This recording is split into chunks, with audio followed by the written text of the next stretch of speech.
26 days ago, Joe Biden's Secretary of Health and Human Services, Xavier Becerra, came down with COVID.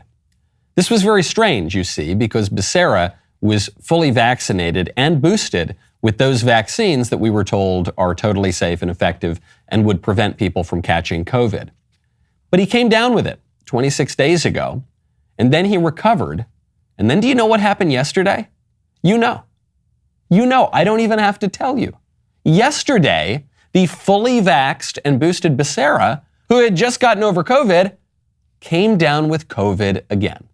A couple of months ago, Democrat Representative Maxine Waters came down with COVID. Also pretty weird, since Waters also was fully vaccinated and boosted. But you know what's even weirder? You know what happened 2 days ago? You're not going to, actually, you will. You probably, Maxine Waters came down with COVID again. And then the weirdest part of all, do you know what she said when she announced her second bout of COVID in 2 months? You know what she said. She said the line that they always say. She said she is, quote, grateful to be fully vaccinated and to have received 2 booster shots.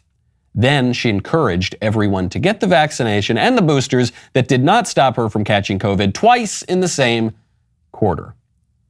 It would be funny if it weren't so sad.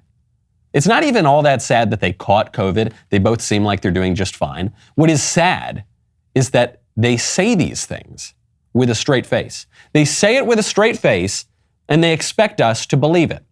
They expect us to go along with it. How? How can they do it? Oh yes, make sure you get these things that are super duper effective. I know that I seem to be catching COVID every week now, but it's really important that you go get it. How do they do it? Is it ignorance? No doubt these people are pretty ignorant. Certainly Maxine Waters is. Lots of them are. But I don't think primarily this is about ignorance. I think it's narcissism. I think what we're seeing here is a battle between the intellect and the will, between seeing things as they are and dreaming things that never were, between reality and selfish pride. And at every single turn of that battle, our ruling narcissists are choosing their delusions and themselves. I'm Michael Knowles. This is The Michael Knowles Show.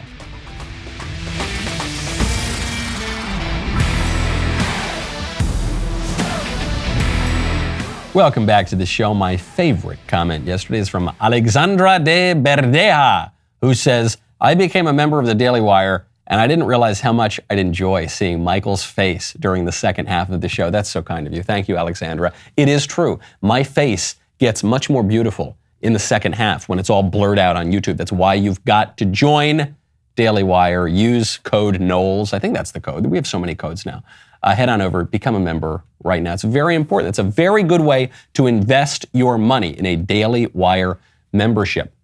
Another way you might be looking to invest right now, in gold, which is why you got to check out Birch Gold. Right now, text Knowles to 989898. Fear of out-of-control inflation is hammering the stock market. The S&P 500 is having its worst start to the year since World War II. So not only are your savings worth less, you now have less of it. Now might be a good time for you to diversify into gold, the most stable asset in the history of the world. Birch Gold is the company that I trust to help convert an IRA or 401k into an IRA in gold and silver. That is right. Not only will Birch Gold help you fortify your savings with precious metals, they will help you do it in a tax-sheltered account. Amazon stock is down 37% in the first half of the year. Tesla's down 40%. Cryptos are getting absolutely crushed right now. Many fear that the hawkish moves by the Fed could stall the economy. So what's your plan? The best time to take action is yesterday. The next best time is today. Text Knowles to 989898. Get your free no-obligation info kit on gold from Birch Gold. They are the precious metals professionals. Text Knowles to 989898. Secure your savings now. Right now, it is 8:34 in the morning Central Time here in Nashville, Tennessee. The Supreme Court is scheduled to release its opinions in 26 minutes. The opinion that is expected today is the opinion in Dobbs versus Jackson Women's Health Organization. This is the opinion that could, and seems likely will, uphold a pro-life law in Mississippi and could very possibly overrule Roe versus Wade and Planned Parenthood v. Casey, could overrule the fictional constitutional right, quote unquote, to abortion that was invented by the Supreme Court in 1973. This would be the most significant, probably most significant political event, at least domestic political event, of our lifetimes in half a century, and we are waiting with bated breath. The Democrats canceled their January 6th hearings today, which suggests that perhaps they got some word that this big decision is going to come out. If the decision comes out, I think it is inevitable that we're going to see rioting from the radical leftists. They've already tried to assassinate Justice Kavanaugh over this. They have been illegally gathering outside of the justices' homes for weeks now. The Supreme Court justice who wrote the draft opinion that was leaked, Sam Alito, was put into hiding, basically, to protect him and his family. So we are waiting with bated breath on this decision. The Supreme Court usually runs on time. Unlike those politicians and the elected people, the court usually runs on time. So this is very possible. We don't know. We could be disappointed. I have instructed my producers to be refreshing the page every 2 seconds so that we can react in real time. As we all know, the libs cannot admit that they are wrong. And so if the opinion does come out to overrule Roe v. Wade, expect wailing and gnashing of teeth from all the worst sorts of political activists in the country. And it's because they can't admit that they were wrong. They're obviously wrong about abortion. There's just no justification for killing an innocent little baby. But they're wrong on the constitutional point, too. No serious legal or constitutional scholar seriously argues that there is a right to abortion enshrined in the Constitution, that the framers of our Constitution hid between the emanations and the penumbras and invisible ink some right to kill your own baby. It's not there. If anything, there is a prohibition on killing babies because of the 14th Amendment and equal protection, and you can trace this back to Blackstone's commentaries. You could make that argument, but there's no way to make the argument, seriously, that there is a constitutional right to an abortion. They are insisting on this because of this battle between the will and the intellect. The intellect says there's no right to abortion in the Constitution. The will says we want it and we're going to get it, and we're not going to let logic or reason or facts or reality get in the way. This is what Joe Biden's doing right now on inflation. The Republicans came out, even before Biden got into office, back when the Congress, with the support of many Republicans, was voting to spend all sorts of money on COVID, lock down the economy, print up a bunch of money. There were Republicans who came out and said, it's a bad idea because you can't just print money endlessly and give it away to people and expect the economy to remain strong. The inevitable result of those sorts of actions is going to be massive inflation. And they were mocked and they were derided and they were hushed up. But these Republicans predicted it. They said, if you do what the Democrats are proposing, you're going to get a lot of inflation. Never mind that you're going to stop American energy. You're going to kill the American pipelines. You're going to stop new oil and gas leases. You're going to create the conditions for a major war in Europe, first one since World War II. All of that is going to cause prices to go through the roof. You're going to shut down the entire economy, then you're going to open it up again. That's going to create tension on the economy. That's going to cause prices to go up. So it wasn't brain surgery, okay? It wasn't rocket scientists. The Republicans said, if you follow these policies, you're going to get inflation. Then what happened? Exactly what they predicted came true. And now what's Joe Biden doing? He's blaming the Republicans for inflation. There's nobody suggesting there's unchecked inflation on the way. No serious economist. So that was back in July. That was back in July of last year. There's no serious economist who's predicting inflation, but all the Republicans were, okay? And Joe Biden said, no, they're wrong, they're full of it. There's no way, the economists don't believe it. Then what does he say yesterday to the AFL-CIO, the big labor union? He says, actually, forget about this, it's the Republicans' fault. It's sapping the strength of a lot of families. I grew up in a household not far from here, Claymont and Wilmington, where the price of a gallon of gasoline went up was a conversation at the dinner table. It mattered. It mattered to my working family. It mattered if the price of food went up. The problem is, Republicans in Congress are doing everything they can to stop my plans to bring down costs on ordinary families. That's why my plan is not finished and why the results aren't finished either. Jobs are back, but prices are still too high. COVID is down, but gas prices are up. That's true. That the gas prices are up because of your policies. The policies that you said would not cause inflation. And the Republicans said they would cause inflation. The conservatives certainly said it. Ted Cruz was calling this. Even Lindsey Graham, who's kind of squishy, even Lindsey Graham was calling this, was saying this is going to cause massive inflation. These sorts of big spending policies. Certainly the conditions for the war to break out in Ukraine, certainly shutting down American energy, that's going to cause the inflation. And then he says, what, these Republicans don't care about inflation. They're stopping me. No, it's your agenda that it did it, buddy. And it's just totally shameless. But he can't admit that he was wrong. The Democrats broadly cannot admit that they were wrong. They cannot have a moment's reflection. They cannot sit down and say, oh, I guess you guys were right. I guess you predicted it. So this is what's driving conservatives crazy, because all the crazy, wild, kooky conspiracy theories that conservatives were suggesting about COVID-19, about the lockdowns for the past 2 years, about inflation, about foreign policy, about immigration, about everything, about what would happen if you change the definition of marriage and if you mainstream things like transgenderism, it's going to end up in the schools. They said, no, it's crazy, that's never going to happen. And then it did happen. And then they look us in the face and they say, no, don't believe your lying eyes. We suggested, I'm a little skeptical of the vaccines. I don't think that it's really going to stop people from catching COVID and spreading COVID. They said, you're crazy, you're a conspiracy theorist. And then what happens? They all catch COVID like every 3 weeks now. And then they look us in the face and they have the gall, the temerity to say, I'm so grateful that I got my vaccines and my boosters.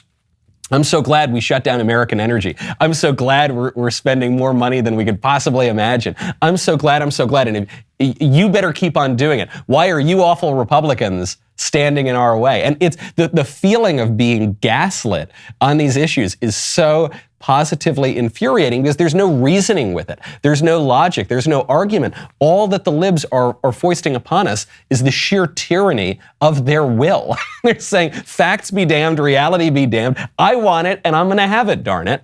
Now, you know what I want? I want to look good. And when I want to look good, you know what I wear? Mizzen and Main. Right now, go to mizzenandmain.com, use promo code Knowles. Are you taking your first vacation in forever and you are not sure what to wear? Who's ready to cut out early and hit the links in some new golf gear? That is why you've got to check out Mizzen and Main. I love Mizzen and Main. They combine the comfort and flexibility of your favorite athletic wear with the fit and style of a custom dress shirt. Lightweight, breathable, moisture wicking. These guys will have you looking great. Their dress shirts are machine washable. You can skip those trips and the expense of the dry cleaner. You think of all that time and all that money you'll save. They got famous for their dress shirts. Mizzen and Main now also makes incredibly comfortable flannels, no-tuck shirts, performance polos, chinos, so much more. I love all of them. I wear Oxford shirts and polos pretty much exclusively. And being of Italian descent, sometimes I perspire. Mizzen and Main looks good. The style's beautiful. It looks great. And it will keep you dry, keep you feeling good. Whether you're working from the golf course or finally taking advantage of that unlimited vacation policy, we've got excellent news. Right now, if you go to mizzenandmain.com and use promo code Knowles, you will receive $35 off any regular price order of $125 or more. That is $35 off when you go to mizzenandmain.com. Use promo code Knowles. You see the narcissism of our present culture, not just in Congress, not just in the White House. You see it perhaps most clearly in the Amber Heard trial. Amber Heard was out there. She just lost this defamation case that Johnny Depp brought against her. She made all these claims. Johnny Depp beat her. He was abusive. And then she was caught on tape in many cases, and certainly with the testimony of witnesses, having lied. And she lost that case. Now she's going out and playing victim again. Even the left-wing media are calling her out on it in some cases. She was speaking to Savannah Guthrie on the Today Show, and Guthrie just asked this really basic question. Hold on, you're telling me that all the evidence, all the testimony, everybody who has some knowledge about this, it's all just wrong? They're all just lying? Even somebody who is sure I'm deserving of all this hate and vitriol, even if you think that I'm lying, you still couldn't look me in the eye and tell me that you think on social media there's been a fair representation. You cannot tell me that you think that this has been fair. I absolutely can tell you that. I didn't even watch that much of the trial, but everything I saw suggests this was, in fact, much more fair than many trials and trials in court and trials in the press that we've seen in recent years. A lot of evidence was presented, and all of the evidence suggested that Amber Heard was lying. Savannah Guthrie pushes her on this point. She says, wait, hold on. So you're saying that everything that came out against you was just BS? But then there are other times, there's another tape where you're taunting him and saying, oh, tell the world, Johnny Depp, I, a man, am a victim of domestic violence. 20-second clips or the transcripts of them are not representative of even the 2 hours or the 3 hours that those clips are excerpt from. Could your side have just put the whole 3 hours in then? I'm not a lawyer. As I testified to, I was talking in those recordings as a person in extreme amount of emotional, psychological, and physical distress. He says he never hit you. He never. Is that a lie? Yes, it is. What about the witnesses who said they have seen you instigate physical violence? I've seen firsthand how people will file rank and support the person they depend on. Did they all come in and lie in court? I am not here to call any of his witnesses any names. I'm here to just kind of talk about it from what it felt like for me as a person who sat there. There it is. There is the giveaway right there at the end, because she's just deny the whole time. That old Italian phrase in New York, deny till you die. She's just keeping it up. And then so Guthrie brings in this question of objective reality.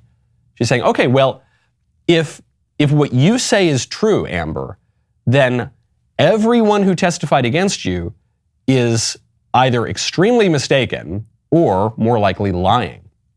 But Amber Heard doesn't want to go that far because it's absurd. And so she says, no, I'm not saying they're lying. I'm just telling you what it felt like for me. See, now it's no longer what it was, what it did, what the reality is. Now it's just, this is what it felt like for me. Me. It's all about me and my feelings. She is so insistent upon her own will, on her own desires, on what she wants, that she is totally ignoring truth and reality. She's just neglecting it. She doesn't really care what it is. And when forced to confront that, she says, forget about the truth for a second. Just talk about me and my feelings. I want to talk about confused young women. There was a viral clip from one of the pride parades around the country of some poor young women who were dressed up in all sorts of weird LGBT, the baby blue and the baby pink, purple, and all the rainbow and the trans and the this and the that. And an interviewer just came out and asked them on the street, hey, what does this mean for you? Why are you here today? Who are you? I'm gay. What age did you know that you were gay? I think at like 10 I knew that I think at 10, but I wasn't clear on my gender. Yeah, I think it was around like 10 as well when I started questioning if I was bi. And then since then it was kind of like a slippery slope because I was like, am I bi, omni, lesbian? And then I kind of like came to the point, and then now recently I've been like, am I pan? But then I think now I'm starting to realize that I'm queer. But yeah, it started around 10. It wasn't like fully formed, but I guess like that's when I realized, wait, that's a possibility. Yeah, I am genderqueer, transmasc, and queer. What's transmasc? Transmasc is like people under the non-binary umbrella identifying like or presenting masc. Masculine? Yeah. What about you? I'm trans and my sexuality is unlabeled. I use he, him pronouns. Yeah, and I use he, they pronouns. He, him, he, they, transmasc. I was gay, then I realized I'm more pan-trans. I don't know, a little bit bi, trans, pan. Wada bing bong. This video was put up by Savannah Hernandez, and then her account got nuked for apparently no reason. But you can still find it somewhere on the internet. Apparently, you can find it on this show too. We were lucky to get it there. It tells you so much about the culture.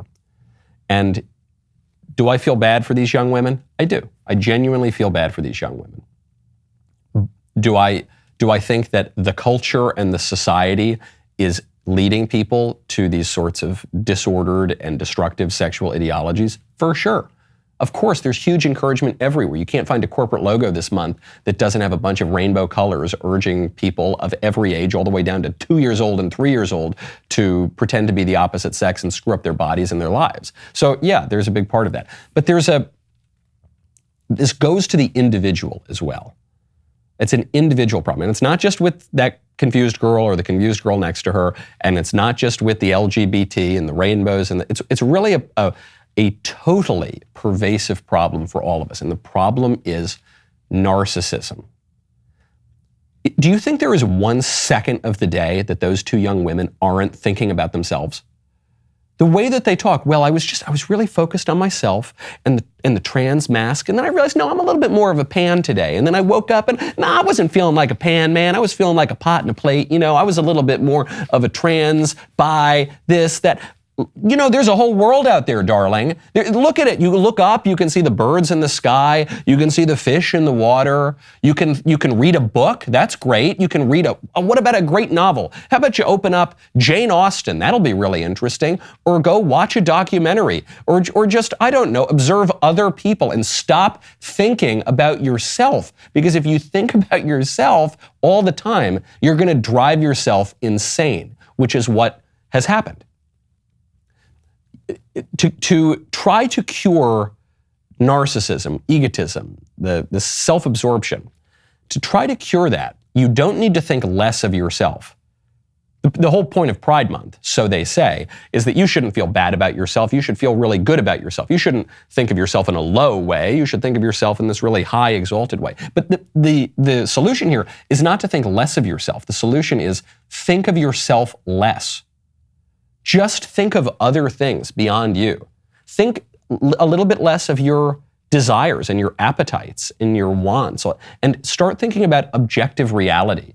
And maybe, dare I suggest, think about your duties and your obligations and your roles in your family and in your community and in your country.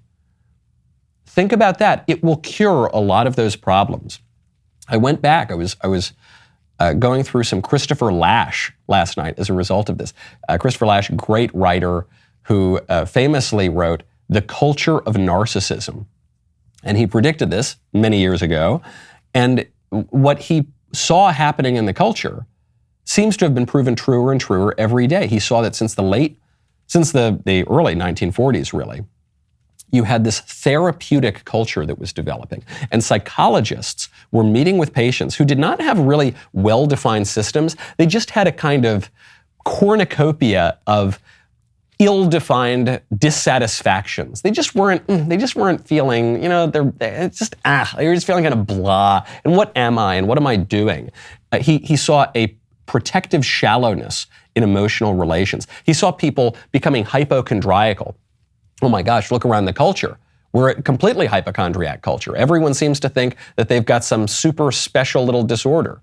They use the language of medicine to describe perfectly ordinary personality quirks. People say, oh, I'm so OCD. They don't actually have obsessive compulsive disorder. I'm just OCD. Or obviously you see it in the sexual ideologies. I'm trans, I'm pans, I'm this, I'm just so special. I've got these medical problems that you can't really identify anywhere on my body, but they're there, and you need to all cater to me and to my wishes and to my desires all the time. And what Lasch saw was this special affinity for therapy. Just not going to therapy to fix your problem, but just to talk all the time about we're always in this therapeutic kind of culture, this fear of aging, this fear of death, this fear of time, this fear of commitment, this fear of doing anything outside of yourself. But a man wrapped up in himself makes a very small package indeed. And I know there is this impulse among so many people to just coddle the people who are in the thrall of these ideologies and say, oh no, it's okay. You're so confused sexually. I feel so bad for you. Sometimes people need a little bit of tough love here. The narcissism isn't helping anybody. It's so pervasive. It's so easy to fall into for all of us. I don't exclude myself or anyone in the audience from that. But you've got to push back against it, or we cannot have a society anymore.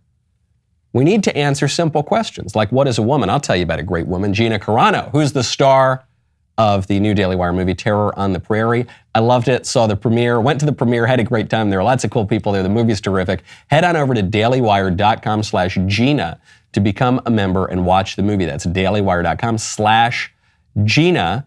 Also, we've got the voice mailbag coming up on Friday. So you can still submit your text mailbag questions. You can still go in there and write them in. I love to hear your beautiful, mellifluous, dulcet tones. So please head on over to my page on the Daily Wire. Click Submit a Mailbag Question. You can only do that if you're a member. Record your mailbag just on your phone, on any kind of app. Attach it to the email.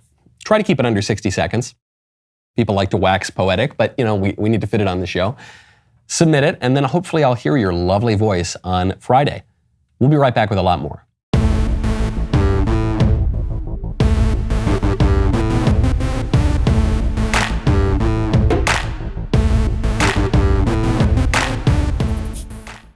You want to talk about narcissism in our culture? There was a TikTok video just went viral from a woman named Remy Bader. And Remy Bader showed up to a ranch, and I guess she wanted to ride horses, but there was a problem. So she's walking around the ranch, and she's got a little caption there on her TikTok video. It says, "Shout out to Deep Hollow Ranch in Montauk for making me leave because I weigh over 240 pounds." 240, there she is. I don't think they made her leave the grounds. I don't think they said, you're going to fall through the earth and destroy the crops because you're 240 pounds. They just wouldn't let her ride a horse. And she was really angry about that. And she took to TikTok to complain about that. Because it's all about her. You see, the whole world is about her. And the suffering of other creatures doesn't matter as long as her pleasure is satisfied. Why do you think this woman was turned away from riding the horses at the ranch? Do you think it's because the ranchers just hated her? Do you think it's because of her terrible oppression? Or do you think it's because she was going to break the back of the horse and they took into consideration the feelings of the horse as well? And they took into consideration propriety and what's good and just outside of this woman's own will. But she says, I don't care if we break the back of the horse. What do I care about the damn horse? This is the same thing that the Marquis de Sade said. Truly, the Marquis de Sade, from whom we get the word sadism, his big question was, why is your pain any more important than my pleasure? That's narcissism.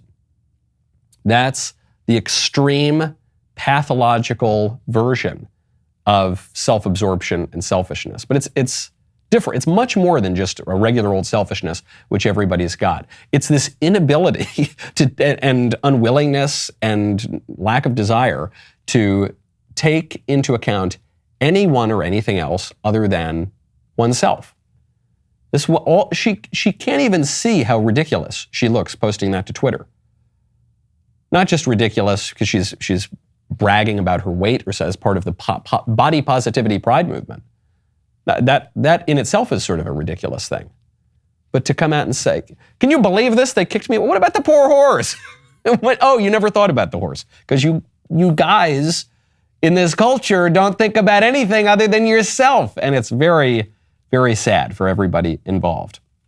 We're living in a really low moment in our culture. There's this prejudice that modern people have that we know so much more than all those old-timey people. You walk around the ruins of ancient Greece, you think, oh, these idiots. They didn't even have iPhones. What a bunch of dummies. Aristotle and Plato, what did they know? They didn't even have computers. What a bunch of dumb idiots. They had to walk around places, but I have a Honda. Those dummies. They were so unsophisticated. And so we have this idea that our culture is really so much more advanced. We're not. I think if you really look into ancient Rome at its height, you look into Athenian imperial democracy, really. You look at the great civilizations, you realize they really had it a lot more together in many ways than we do. In some cases, technologically as well. You look at the Roman aqueducts, for goodness sakes. And I think the clearest example of this today is that while the ancient Athenians may not have had iPhones, they knew what a woman is. They knew quite a lot about man and his role in the universe. Probably a lot more than the average person in our culture knows today. We talk about this question, what is a woman? This was a big Daily Wire documentary. It's even gotten worse since then. I thought that it could not possibly get dumber than having to explain to large swaths of our population that a man is not a woman. But actually, it's gotten even crazier. We now have to explain to people that elephants are not people. This was a real court case. We're all waiting on the Dobbs decision and other court decisions from the SCOTUS today. I've got an even crazier court decision that just came out of the New York State Court of Appeals. Fortunately, it was decided the right way. It was a 5-2 decision. So actually, 2 judges on the court didn't seem to understand it. The case was about this question, are elephants people? This case was brought by the Non-Human Rights Project. This is a radical animal rights group. The organization requested a writ of habeas corpus to take Happy, a female Asian elephant that was brought to the Bronx Zoo in 1977, away from the zoo. And the reason they wanted this writ of habeas corpus, this idea that you have a right to your body, the group contended that Happy the elephant was not, in fact, an elephant, but a person. Because, they argued, elephants possess complex cognitive and emotional capabilities. And therefore, because the elephant was, practically speaking, a person, it was illegal to confine the elephant to the zoo. I'm not denying that elephants, relative to other animals, possess high intelligence. Sure. Relative to human beings, not even close, and a lot of people are confused about this these days. But relative to other animals, yeah, elephants seem very intelligent. They possess an intellect that is appropriate to their animal condition. But they're not people. This is a big distinction here. We used to understand that human beings are special. Human beings uniquely possess will and intellect. We have language such that we can communicate not merely our appetites and our desires, but we can communicate in an abstract and rational way about objective reality to one another. That's how we're speaking right now. That's how you're hearing what I'm saying. That's how I'm going to hear from you in the voicemail bag on Friday. That's how we have self-government. It's how we decide what to have for dinner and everything else in between. That is different from any other animal, including the elephants, who are relatively very intelligent, that's true. But the elephants aren't people. Here's how I'll prove it to you.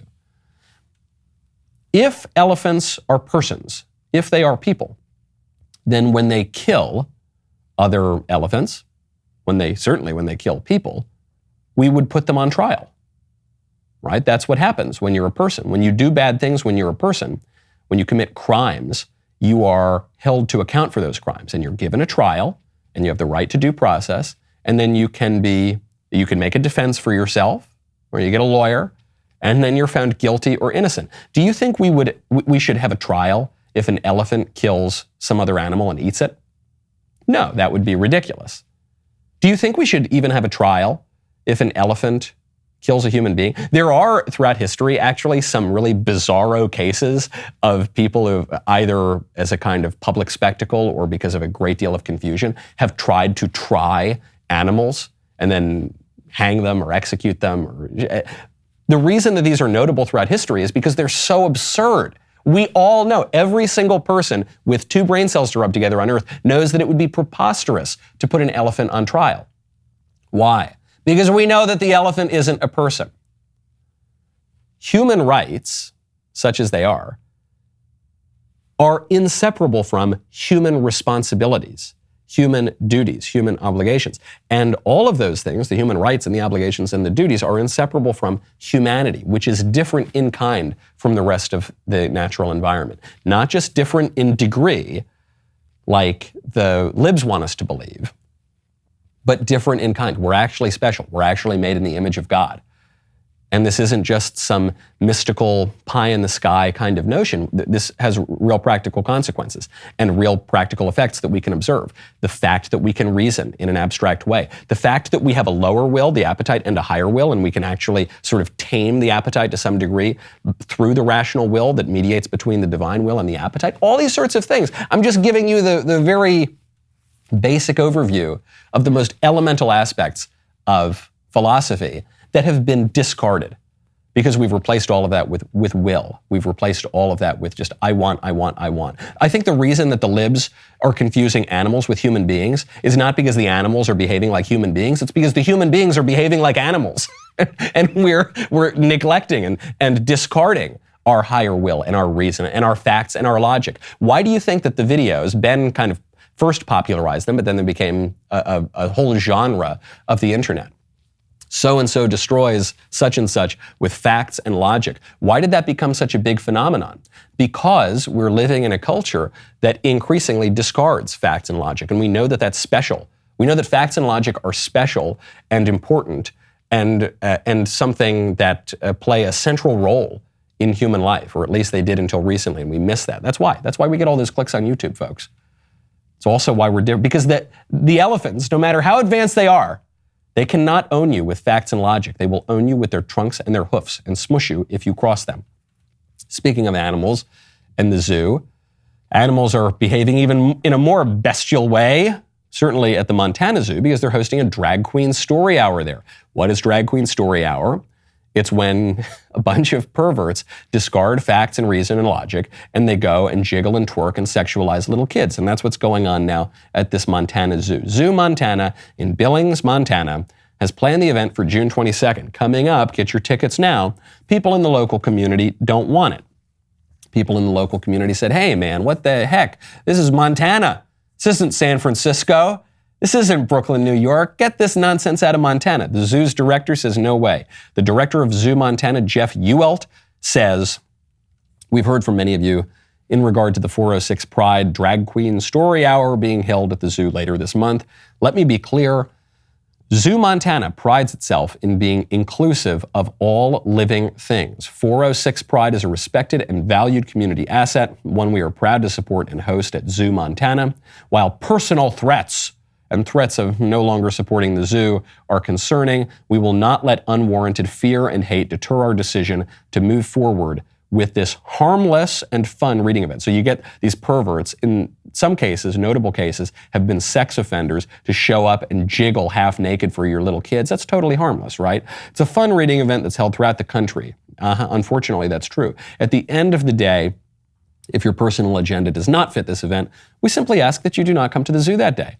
It would be a shame to never allow your children back to the zoo because of one simple event, Happy Pride Month. So there it is. There it is. There's the tyranny of will. You see it again because it's the emotional manipulation there. They say, look, we know that the community doesn't want this. We know, we might even be willing to admit in private, in an honest and candid moment, that this is a little weird and disordered. But look, we want to have it. We want to let these weirdos dress up like chicks and jiggle and twerk for little kids. And we're going to do that. And your only option is not to come to the zoo. What? It sure would be a shame if your kid didn't get to go to the zoo anymore. What? You want to deprive your kid of the zoo? It's the same logic they use. It'd be such a shame not to let your kid see the animals. It'd be such a shame not to let your kid go to the movies anymore just because they're turning every movie into some indoctrination session for radical leftist ideologies, including sexual ideologies. For goodness sakes, there's going to be a lesbian makeout scene among lesbian toys in Toy Story. They have to do it. And they say, what, you're going to deprive your kid of Toy Story? We'll get to that in a second. Well, they say with school. Oh, what, you're going to deprive your kid of going to school? Yeah, look, of course. Look, we've got to teach critical race theory in schools. We've got to teach transgenderism in elementary schools and kindergarten. We've got to empower the guidance counselors and the school administrators to trans your kids and to encourage them to go on puberty blockers and cross-sex hormones, in some cases without your knowledge or consent. We have to do all that, but what are you going to do? You're going to deprive your kid of going to school? Well, what a bad parent you are. Why is that the choice? Look, we're just trying to be inclusive, man. We're just trying to inclusively and diversely and equitably trans your kids and convince them to discard everything you've ever taught them to believe and convince them to deny reality and to screw up their body chemistry for the rest of their lives. That's all we want to do. And what? And you're going to deprive them of that? No, I'm going to deprive you of your ability to do that. That's what I'm going to do, actually, because we have the right and frankly the obligation in our society to tell these people no. The zoo wants to bring the drag queens to jiggle for your kids. The community does not want the zoo to bring the drag queens to jiggle for the kids. Reason and logic and morality and truth and virtue and all that good stuff is on the side of the local community and is against the side of the zoo and the perverts and the groomers and the weirdos. So that's one mark for the local community. And furthermore, the local community has political power. At least it did until very recently, and I think it still does. And I think what the local community needs to do is go in and call this zoo, call up Zoo Montana. I think the members of Zoo Montana should call this guy, Jeff Ewald, and pull their donations. I think they should call their state representatives, maybe their members of Congress, their mayors, their every elected official who is entrusted by the vote of the people with the public good, with ensuring the public good, and go in there and say, fire this guy, threaten to take away funding from the zoo, and tell them to cut it out. Do the same thing with Hollywood. Do the same thing with the schools. You've seen it work on the schools in Virginia. You've seen it work in Florida. It can't. Ordinary people still have some political power in this country. You've just got to tell these little tyrants no. I mentioned Buzz Lightyear a little bit earlier. There's the new Buzz Lightyear movie. I do not intend, I certainly don't intend on seeing this movie myself, and I don't intend on taking my little kid to this movie because I love the Toy Story movies. Certainly the first one was just great, but they're all pretty good. They're all kind of the same movie, but they're all good. Nice, warm, wholesome stories, characters, nice music. And as always, the left has to take a thing that is good and popular and beautiful and then go in and suck out its insides and drain all the blood out of it and rot it out from the inside and just use it as a vessel to push its very radical political agenda. Do you really believe that the story of Lightyear, of the prequel to Toy Story, that the only way to serve that plot is by inserting a lesbian kiss scene? No, I bet it's completely extraneous to the plot. In fact, the scene was cut previously, and then the Disney radical employees decided to throw a big hullabaloo about it, and so they put the scene back in. Not to serve the story, not for the benefit of the audience, but just because of these radical leftist activists who worked for Disney. So they put the scene back in. I think now people ought to vote with their wallets. Look, DW, we're out there making movies. We haven't made kids content yet. We're investing a ton of money in it right now, by the way. We're going to have kids content very soon. I wouldn't do this. Furthermore, I would go in and start exerting a little more political control over these movies. I know this is anathema to some people who have imbibed a lot of the platitudes of the liberal left about how we should have no limits whatsoever on art. That's totally bunk, man. All good art, every single piece of good art that has ever been produced has limits on it. And this is especially true of movies. You're seeing it right now, by the way. I think Lightyear has been banned in 14 countries because these countries say, no, we don't want this woke stuff. We don't like it. We're not going to do it. We're not going to allow it in.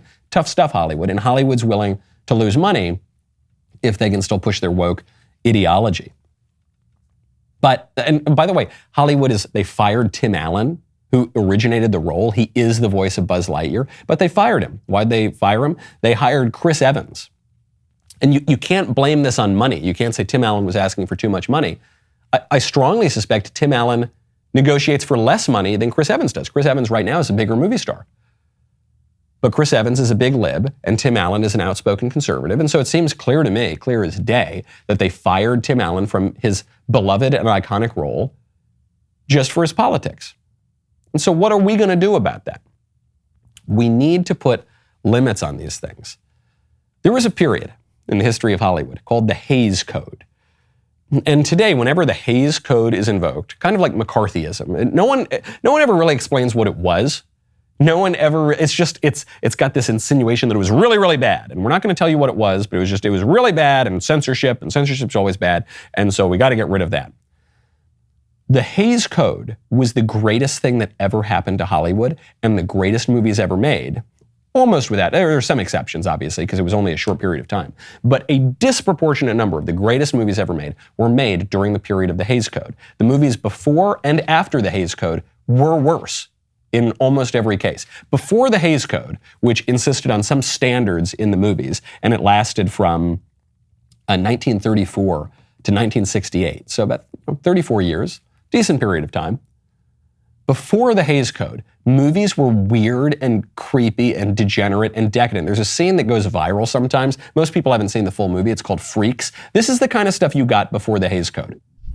We'll make her one of us, a loving cup, a loving cup. We accept her, one of us. We accept her, one of us. Gooba gobble, gooba gobble. We accept her, we accept her. Gooba gobble, gooba gobble. One of us, one of us. Gooba gobble. They're going to make you one of them, my peacock. Gooba gobble. One of us. Gooba gobble, gooba gobble. Gooba gobble, gooba gobble. We accept her, we accept her. Gooba gobble, gooba gobble. Freaks! Freaks! Freaks! Get out of here! Not exactly the highest kind of art, is it? It's just, I mean, the movie's called Freaks. It was supposed to just be a freak show, and there's no real logic or reason to it. It's just a bunch of people who look kind of weird, just screaming, "Gooble gobble, gooble gobble, one of us," one, and then they and the whole point of that scene is to just be really weird and to not really partake of logic or reason. Then you get the Hays Code. 2 years later, you get the Hays Code. 5 years after that, you get 1939, the greatest year for Hollywood movies ever. 1939, you get The Wizard of Oz, Stagecoach, Mr. Smith Goes to Washington, Gone with the Wind, Wuthering Heights, and that's not even the whole list. You might say, oh, well, those are kind of old movies. Compared to almost, well, certainly compared to any year in Hollywood history, but just compare any of those movies to any other movie. They're some of the greatest movies ever made, and they were made with limits. Like a sonnet, like poetry. When poetry has some limits imposed on it, limits like rhyme, limits like meter, limits like a certain number of lines, the poems tend to be better than slam poetry, which is the death of art. That is the sort of thing that we might have to get back to, I think.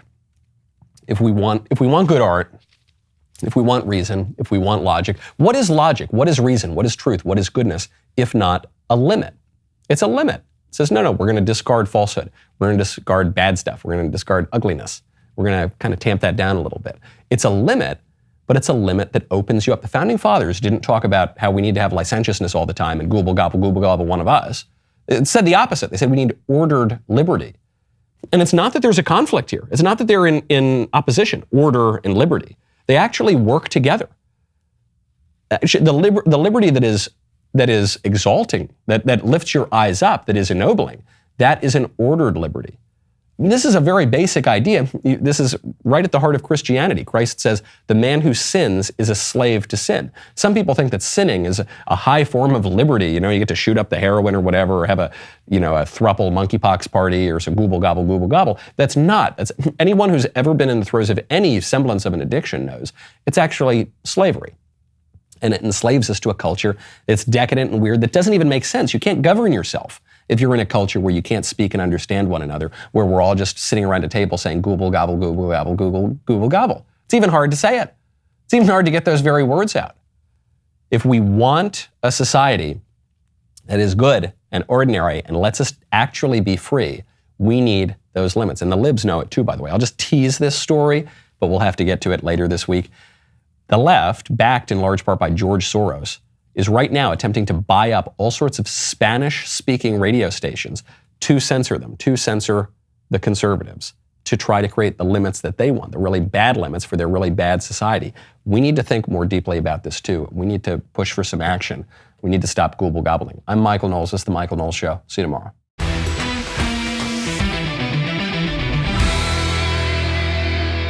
The Michael Knowles Show is produced by Ben Davies. Executive producer, Jeremy Boring. Supervising producer, Mathis Glover.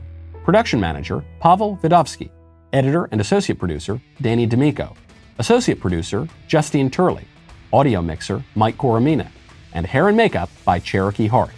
The Michael Knowles Show is a Daily Wire production. Copyright Daily Wire 2022. On the Matt Walsh Show, we talk about the things that matter, real issues that affect you, your family, our country, not just politics, but culture, faith, current events, all the fundamentals. If they matter to you, come check out the show.